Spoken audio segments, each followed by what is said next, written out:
time, big Euro time. We have a couple injury slash COVID announcements beforehand, but they are relevant. Scotland's Billy Gilmore tested positive this week, so couldn't play their final game of the group against Croatia. Um, what a shame. Boo hoo. I mean, this also did It lead also to Mason impacted, Mount yeah, and affected Ben England. Chilwell not being able to play for England in that final game as well. Thankfully, it didn't make a difference because England still won. It's going to fucking come home. But it Ben does raise Chilwell wasn't going to questions. play anyway. Let's be honest. Yeah, but it does raise questions on why two England players who spent a bit of time in the tunnel after the game with this one player had to isolate despite testing negative, yet the entire Scotland squad who has spent the last few weeks in training, in hotels, travelling to games together, in the changing room together for so long, they're all fine and didn't have to isolate. It's a bit of a weird one. Yeah, no, it's very weird. Yeah. But and it's weird as well if it was the case that they just spent time in the tunnel together and stuff. Why are both England and France not forced to isolate? France and Scotland, sorry, not forced to isolate, because they must have been. Some players must have been in contact with him on the pitch. Like, Yeah. did he have it while he was playing? Like, if he must have done, if this was a tunnel incident, like that. There's more to this. There's more to this. Yeah, but we'll never find out. Seems to be a bit weird. But anyway, the group stage has ended in the European Championship. One more thing. One more withdrawal that I saw. There might be more, but this is the one that I picked up on. Was Francis Dembele, who suffered a knee injury and has been withdrawn from France's Euro squad. I got really confused. I thought you said Francis Dembele. No, who the heck is Usmana? The country of France. Yeah. Yeah. But that's it. Yeah, group stages. Let's go. Let's get it. Yes, so the group stages are over. Group A, we had Italy topping the group, Wales in second, and Switzerland third, with most people's dark horse Turkey getting no points whatsoever, which I don't know why people had them as a dark horse. I really don't know. I think it was literally just because Yilmaz had a good season for, I think it was Lyon, one of the two. It's either Lyon or Lille in the French league. But it does mean that Italy, Wales, and Switzerland are all through to the next round. Group B, Belgium topped the group with Denmark, Finland, and Russia all on 3 points. Denmark are the ones that qualify in second, with the only teams with a positive goal difference. Finland and Russia both miss out with negative goal difference, with other teams, or for Finland anyway, other teams in the third position having a better record, so going through. Group C, Netherlands topped that group, with Austria in second and Ukraine qualifying as a highest third place, with North Macedonia ending on 0 points in last in that group. Rest in peace, MKD. Group D, England topped the group with 7 points, with Croatia going through in the second spot. Going through on goals for, interestingly, because they had the same goal difference as Czech Republic, but scored 1 goal more in the group stage. Czech Republic also go through as a highest finishing third place. Wait, Sean, have you seen the bottom of that group? Oh, those Scottish bastards who have won the 0-0 with England trophy. But they went 0-0 with England. No, I'm kidding. We like Scotland. They've won the 0-0 with England trophy. Well done to Scotland. But they also won. Being kicked out. They won last place.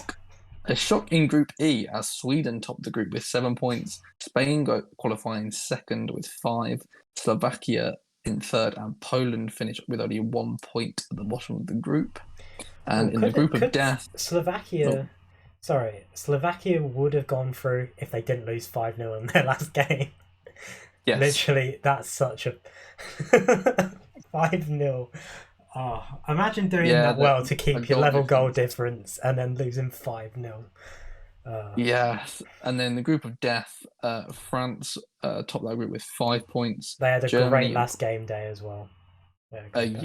Great. Like in this group, Germany qualifying the second place, and Portugal going through as a highest, finishing third place, with Hungary finishing bottom with 4. Hungary were very lucky. Almost beat Germany, went ahead twice in the game, let it slip. They scored immediately from kickoff after Germany equalised for the first time. which was setting up for England to play Hungary, but as you'll find out in a second, we are going on to play the Germans. So I'll let you run through the fixtures for the round of 16. Yeah, if I can get them up. 1 second. Wait. Oh my god! Sorry for springing that on you. Keep on talking. No, I have them. I have them. I have them. No, I haven't. On Saturday 26th, which is the first day, so tomorrow from the time you'll be watching this podcast, or in 2 days depending on when I get this video out, but probably tomorrow,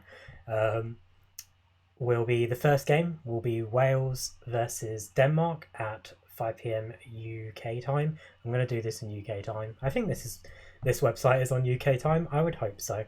But that will be in Amsterdam. Italy versus Austria at 8 p.m. will be in London at Wembley. On Sunday 27th, we'll have the Netherlands taking on Czech Republic at 5 p.m. and that'll be in Budapest. Belgium take on Portugal at 8 p.m. That'll be in Sevilla. Monday 28th of June, we see Croatia take on Spain at 5 p.m. in Copenhagen. France take on Switzerland at 8 p.m. in Bucharest. And then Tuesday we get to Bucharest. That's alright. I apologise, Sean. Only I'm the person that butchers names on this podcast. Sorry, I had butcher in my name in my head. Tuesday 29th of June, we have probably the biggest game, just simply because of history. I'm not talking World Wars, I'm talking World Cup finals. We got England versus Germany at Wembley Stadium in London at 5 p.m. And then we have Sweden versus Ukraine at 8 p.m. in Glasgow. Those are all of the fixtures in the round of 16. Yeah, so I think looking at this, there's obviously two of the most interesting fixtures of this round are probably Belgium, Portugal, and England, Germany. Of two stronger teams coming against each other. I think Wales, Denmark will be interesting to see who makes it through from there. It's one we can go through and predict. We'll probably agree on everything, if I'm honest. I think Wales will go through against Denmark. Controversial. I'm gonna go Denmark. No, I think they'll be spurred on. I think they'll be spurred on. I think Bale's going to turn up again. Wales obviously have the record of in the last Euros. They had quite a good run. I think they'll be able to do that again here. Italy are going to beat Austria. There's no doubt there. Yeah, we both got Italy there. I doubted Italy at the start of the competition, but they have been incredible. The run they've gone on, so I can't really see that stopping soon. Now, next game is interesting for me because I don't think the Netherlands are as strong as they were a few years ago. So I think the Czech Republic have a good chance, but I'm still going for the Netherlands. I can only see the Netherlands going through. I think they look so good. Yeah, I mean, I see Partey on form, scoring some goals. Wijnaldum loves the Netherlands goal. They look quite good at the back, even without Van Dijk. So I think the Netherlands go through quite easily here. Belgium Portugal is an interesting one. I'm really undecided on it. Belgium. Kevin De Bruyne. That's all you need. So De Bruyne was absolutely class when he came on during the group stage, but Portugal just have so many good players, especially attacking players as well, and that's where I think Belgium might struggle defensively with that age of defence. And you've got to come up against Ronaldo, Jota, Bruno Fernandes, all of that in attack. They're going to struggle, I think, to keep them out. So I think it could be a high-scoring game, maybe. Yeah, I'm undecided on who I think they're going to go through. I'm going Belgium. As much I'll as I love Ronaldo, I think I'd side more with Portugal. I just think Portugal have a better all-round squad. That's fair enough. Croatia and Spain's an interesting one, actually, I think. Spain? But I don't think Spain have been very hit and miss. Like, so are Croatia. Obviously. Yeah. We beat them. They weren't that great against us either, I don't think. It was a pretty I think obviously Spain came out and won 5-0 against Slovakia, but then against Poland they looked really poor. I think it probably come down to if Morata can stay on side for 90 minutes, because we know that's a big issue for him. But I think that will also be quite a close game. I'll maybe probably side a bit more. Oh, I don't know. I don't know. Because I think, oh yeah, I saw with Spain, but then I think about the Croatia still have Modric, they have Perisic, that they still have some class in their side. I I'm don't going think they'll Spain. go. I don't think. I think they could make it past this round. I don't think they'll make it any further, but I think it'll be a good game. Hmm. But again, I'm not We really don't sure even who. we don't even have to ask the next game, but you're still Yeah, thinking France are going through all day it. long. Yeah, France, Switzerland, France, Switzerland England. are not going to be able to cope with France at all. England, Germany. I want to say it's England, coming home, England, but it's. England, England, England, England. I I want to say think it's. we have. I'm pretty sure we have a winning record as in recent years against Germany.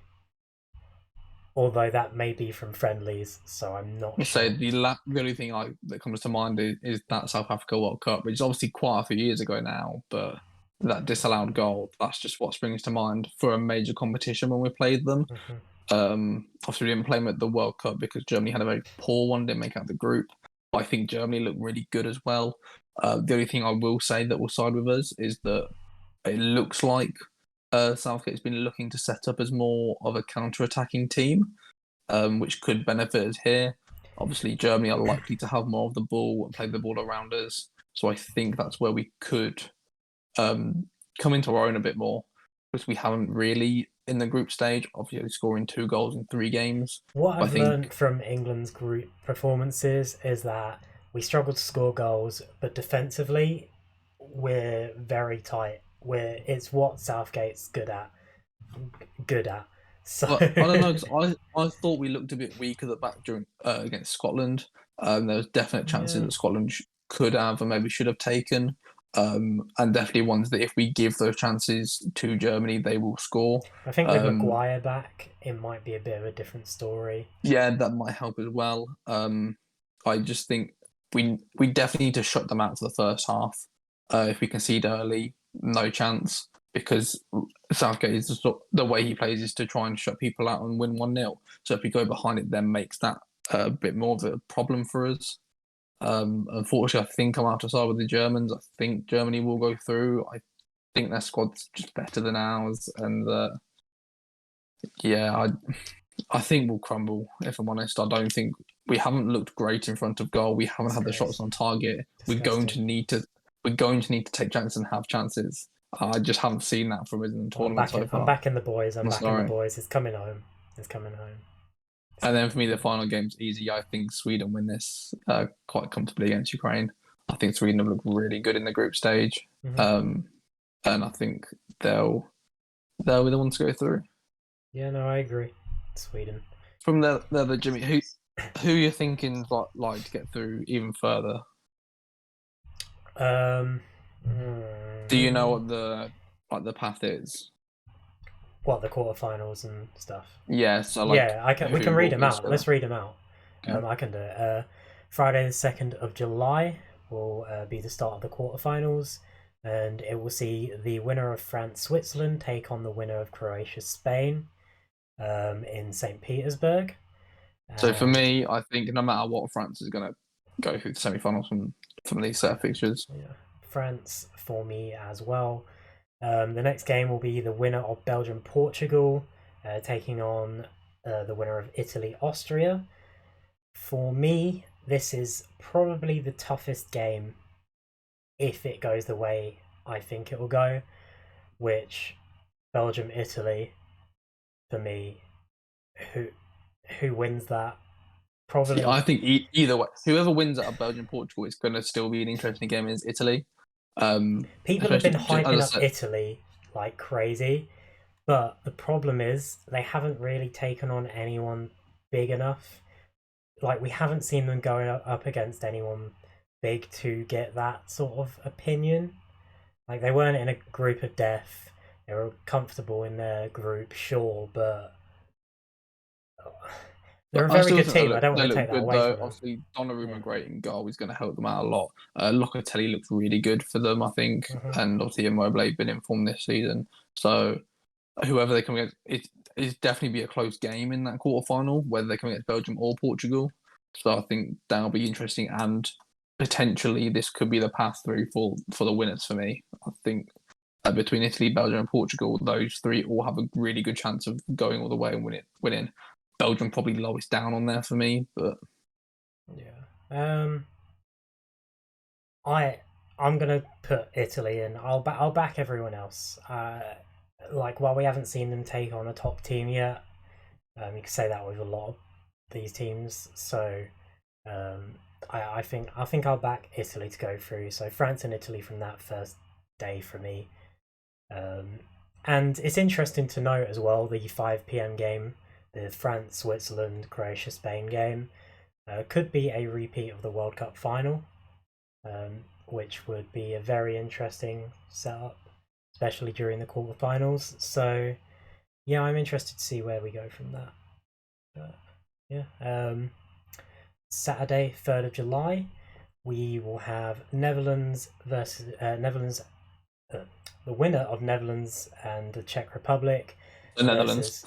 Yeah, the Netherlands, taking on either Wales or Denmark at 5 p.m. and that will be in Baku.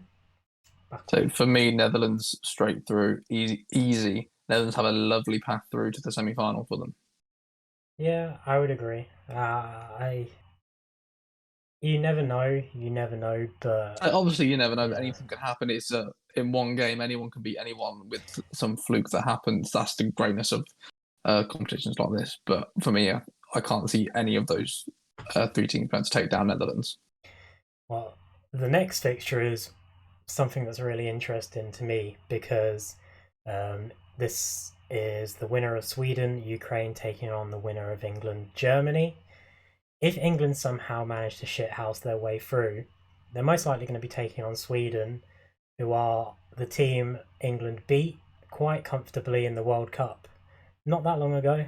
So yeah, in the round of 16, in the round of 16. So it would definitely. So for me, be whoever wins out of the England-Germany game, I'm backing them for the semi-finals. Yeah, personally, I think this shouldn't be too much of an issue for whichever team goes through. Home, Sean. It's coming home. So yeah, we've got the path to go through, but then we do come against the Netherlands in the semi-final if we do get through, which will be a tough game, I think. Speaking of the semi-finals, should we read the locations and stuff? Oh, they're both at Wembley, aren't they? Yeah. Anyway, I believe it's just the days, isn't it? So it's Netherlands, England, So we don't really know who it's going to be, but it's the winner of quarterfinal 2 will take on the winner of quarterfinal 1. Don't really, I guess, quarterfinal 2 get the home dressing room. I guess, like it fucking matters. Yeah. And that'll take place on Tuesday, 6th of July. Both games will be at in Wembley Stadium, and that will take place at 8 o'clock as well. And Wednesday, 7th of July, the winner of the quarterfinal 4 will take on the winner of quarterfinal 3. So yeah, and obviously the final is also taking place at Wembley as well, and that will take place on Sunday, we'll the 11th. Home. And where football will come home. England will beat whoever gets through, either Italy, Belgium, or Portugal. The European Championship trophy lifted by Harry Kane. He dribbles into it. It's going to be a beautiful moment. Realistically, who do you think is winning the Euros? Just lock in a team. We want to pick England, but if we're talking about team strength, who do you think? I think I know who I'm going to pick, but I think from the start I was siding with France, obviously World Cup champions. It's not often we see teams go back to back with tournaments, though. That's the only thing that would worry me. But I think France look really good. Again, Italy obviously looking very strong. It'll be interesting to see in that quarterfinal how they fare there. I'll probably side more with France, but I think that Netherlands could be very much of an underdog sort of thing, of not a name that springs to mind, but will perform well, and Portugal as well there for me. Okay, so you're going, which one are you going? France? I think France is my top one, and then Portugal in behind is like a second favourite, with Netherlands as more of a dark horse that could shock people. Well, I'm going for Ukraine. The Ukraine are going to take it. No, mine were France as well. I had France from the start. I think they'll do a back-to-back. I think they play some of the most entertaining football, at least from the games that I've watched. They have obviously come off the back of the World Cup. They still have some world class players. Not much has changed in that regard. And while you've got teams like Italy, Belgium, Portugal, um, all vying for this and possible contenders, I think France might do back to back. I can see them doing it. I mean, if I'm gonna be honest, I think England could do it. I genuinely think they have a chance, but I'm saying that in the sense of I think if Southgate like it needs to, it comes down to Southgate. He needs to switch up his style of football. He needs to, like you said, he's trying to be a bit more counter attacking, which is something we didn't see a lot. I wouldn't say in the group stages. At least we didn't see it a lot in a good way. We were very defensive on the ball, but we're going to be coming up against opponents where we're going to have much less of the ball. You know, playing against Germany, you're not going to have much of the ball, like you said as well. So we need to figure out a way that we can get past them. I think England have the team to do that. We have one of our strongest teams ever, arguably. All right, it's hampered by a few injuries, Maguire, Rashford. It's hampered by Gareth Southgate not playing Jadon Sancho at all. Um, Yeah, I think that's something you might need to do, and that's make some ballsy move with the team that he plays. Obviously, I have no problem with Kane starting, but he's not really done much. he should come on, I think. He should. The only thing he's got going for him is that he doesn't go very long without scoring goals, so a goal is due for him. But I would have liked to have seen in that last game a bit more time for somebody else to come on in that position to maybe try and prove why they should be there ahead of him, which we didn't really get. Yeah, it's a tough one, but I think based on what we've seen, there maybe needs to be some ballsy moves made of some players start or at least come on that haven't played much already that would actually make a big difference. People like Bellingham, people like Sancho that have been in, have played really well. But why has he not played every game, Grealish? You know? Yeah, if you argue that as well. Obviously, we'll have Foden coming back into the team that he didn't play in the last game, which will help strengthen it as well. But I think there's definitely people out there who could have made impacts and will make impacts on the game that maybe need to be given more time, and maybe those changes made a bit earlier in a game and some people taken off because, yes, he scored both of our goals, but I don't think Sterling played particularly well. That's I think exactly other people what I was would going to have say. scored. He may have scored two, but he missed chances that any other player might have put away. You know, if you had Sancho there, he probably would have put that away. Rashford, maybe not. You know, Sterling has a problem with that. So he looks a bit selfish on the ball to me as well. That there's quite a few times where you see him that he's trying to beat the same player 2-3 times instead of giving the ball, and it stops the flow of our football.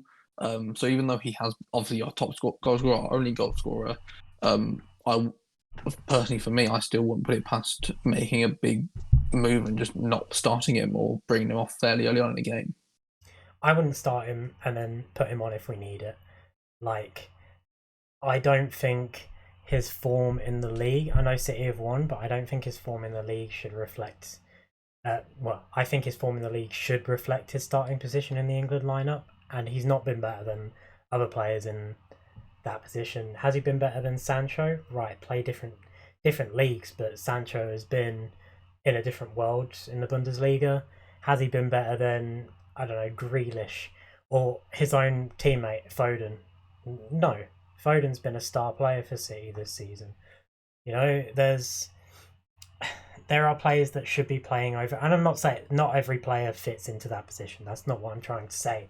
But I'm saying Southgate insists on having Sterling play every game, so he plays the team in the formation that allows that. So why not try something different?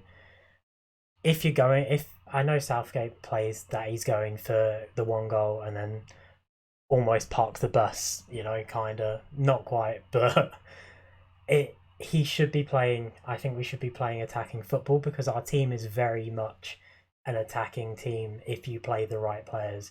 If you play play your Sanchos, who has how many goal like involvements in the Bundesliga. If you play Harry Kane, who's the best striker in the Premier League, possibly one of the best strikers in the world. If you're playing all these players and you're playing defensively, what's the point? Don't start Harry Kane in that case. Play Rashford and then bring on Harry Kane if you're not going to play that type of football. You know, you need that attacking spark, and England don't have that right now, but it might change. Yeah. Well, Euros football.